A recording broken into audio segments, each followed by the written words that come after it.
The Chosen is the first ever multi-season show about the life of Christ. And so there's been movies, there's been miniseries, but there's never actually been a multi-season show that allows you to really dig into the people of the Gospels, dig into their backstories, the cultural, the historical context. When you're doing a movie or miniseries, a lot of times when you're following the story of Jesus, you're going from miracle to miracle, Bible verse to Bible verse. You don't get to know the people who he's impacting. And in a show like this, which is a show like any show that you love watching, where you're going from season to season, you can really get to know the people, and that becomes the thing that kind of carries you over from episode to episode. Is you want to know what happens to these people, and so that's what this show is you really get a chance to see Jesus through the eyes of those who knew him best when he was here on earth, who walked with him, even his opponents. You really get to see and dig into those people, and Jesus, of course, as well. But because we're seeing it through their eyes, because we're identifying with their problems, with their questions, with their concerns, the dilemmas that they faced 2,000 years ago, and we realize that they're the same as they are for us now, then we can also identify with and connect with their answers and the solutions to their problems, or the solution to their problems. And I think that's been what's been causing so many people to respond this way to the show.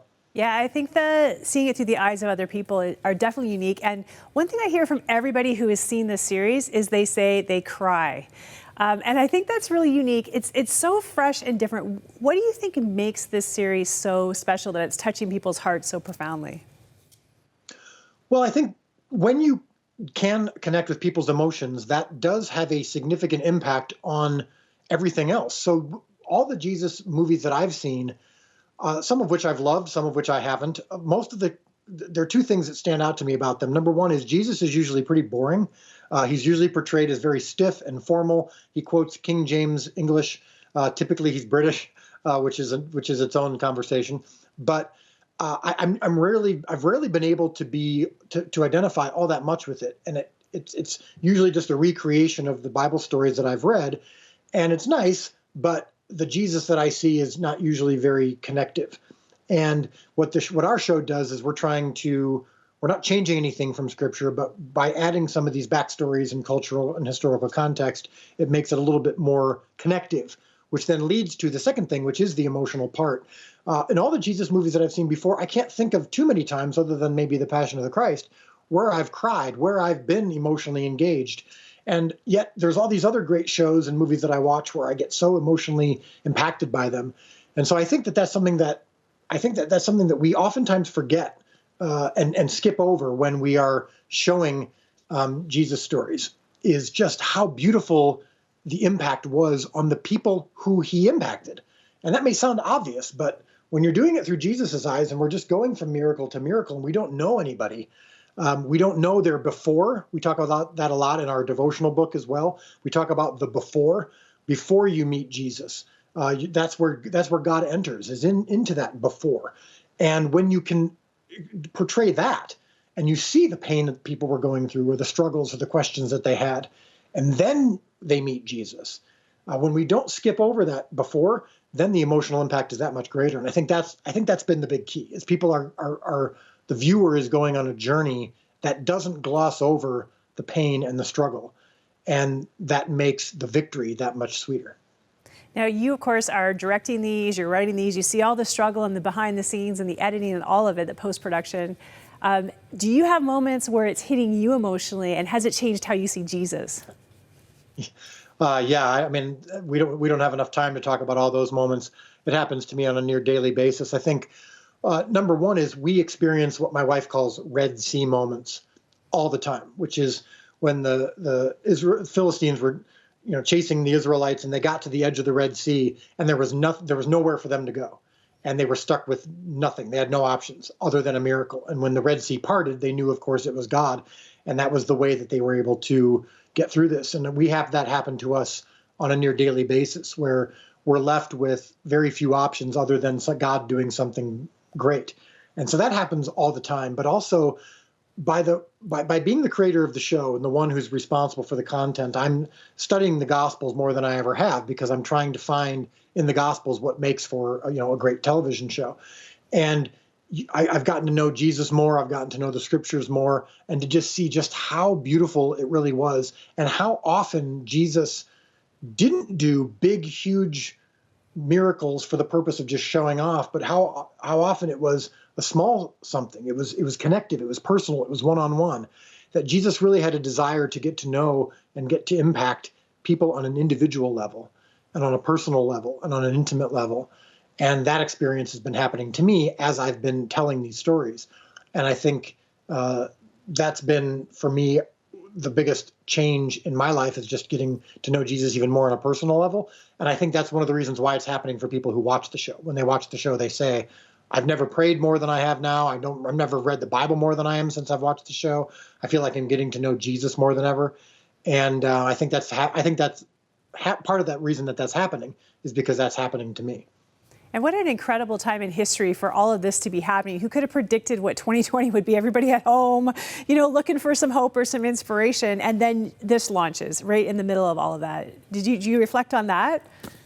Of course. And I think that's what's one of the interesting things about the show, and the success of the show, is that it took off when the pandemic hit, which is a very bittersweet thing to realize. But before then, we'd been out for half a year. And people who saw the show were loving it, but it was somewhat difficult to find for some people, and they didn't have time to invest in a new show, and they'd heard, well, this is a Jesus show, and most Christian entertainment isn't all that good, so I'm not going to give it a chance. Well, the pandemic hit, and people were home, and they didn't have a whole lot to do, number one, but second, they were looking for something hopeful, I think. And we decided at that time to make the show completely free. So the show is available on our app. We have an app called The Chosen, and you just get it from your phone, and then it connects directly to all of your streaming devices: Roku, Apple TV, Fire Stick, Chromecast, all of that. It's totally free. It is now. At the time, it wasn't, but we decided, because of the pandemic, let's just do an act of goodwill just for a couple weeks and make it totally free, all 8 episodes. Even though that'll lose us some money, it'll at least help during this pandemic. And the moment we did that, literally the day of, our income quadrupled and quintupled and just has never stopped. And that's how God's impossible math works. But for us, it was, I think, a lesson of God was just saying, don't work on the world's timeline. You're going to work on my perspective and my way of doing things. And so the show now is completely free and will be until Jesus comes.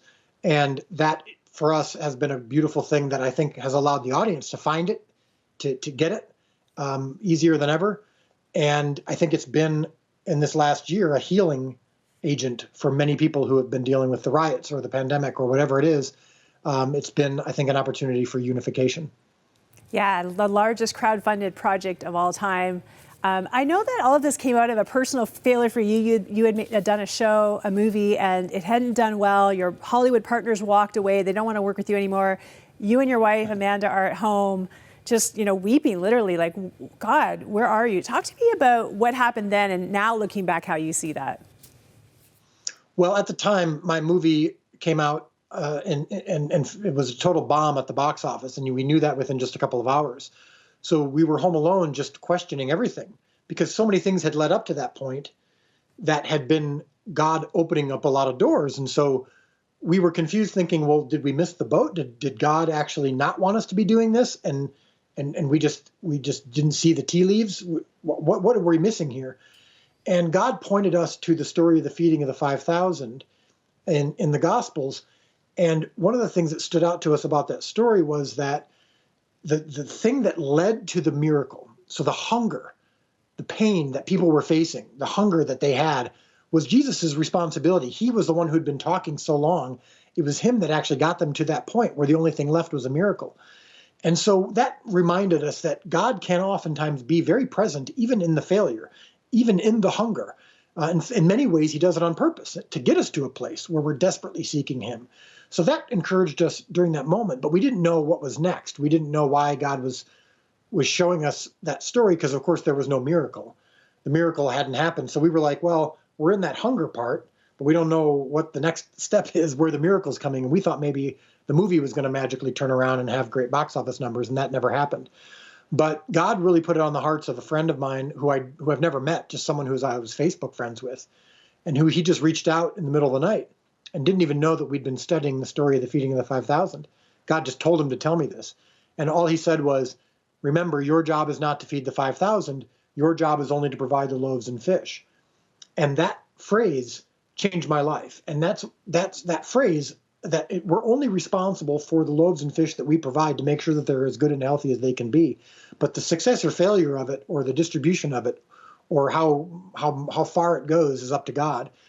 And I wasn't that way before. Before, I was someone who always felt responsible for the results and cared deeply about the results. But now I look back on that, that made me open-minded to doing something like a short film for my church's Christmas Eve service about the birth of Christ, which felt like a significant step down from what I'd been doing. But I did it because all I cared about was the loaves and fish, and it was God's job to worry about the size or the success or failure.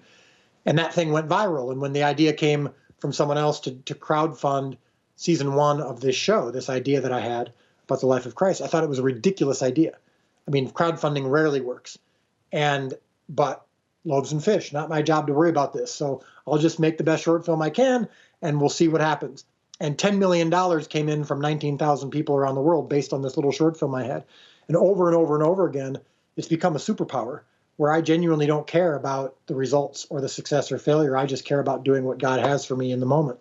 And that the rest is up to him. And so that whole thing, when I look back on the failure of my movie, which ironically enough is now on Netflix and is starting to do really well, which I think is funny. But right now, all I care about is that day by day, making sure that whatever I'm given by God to do, I do.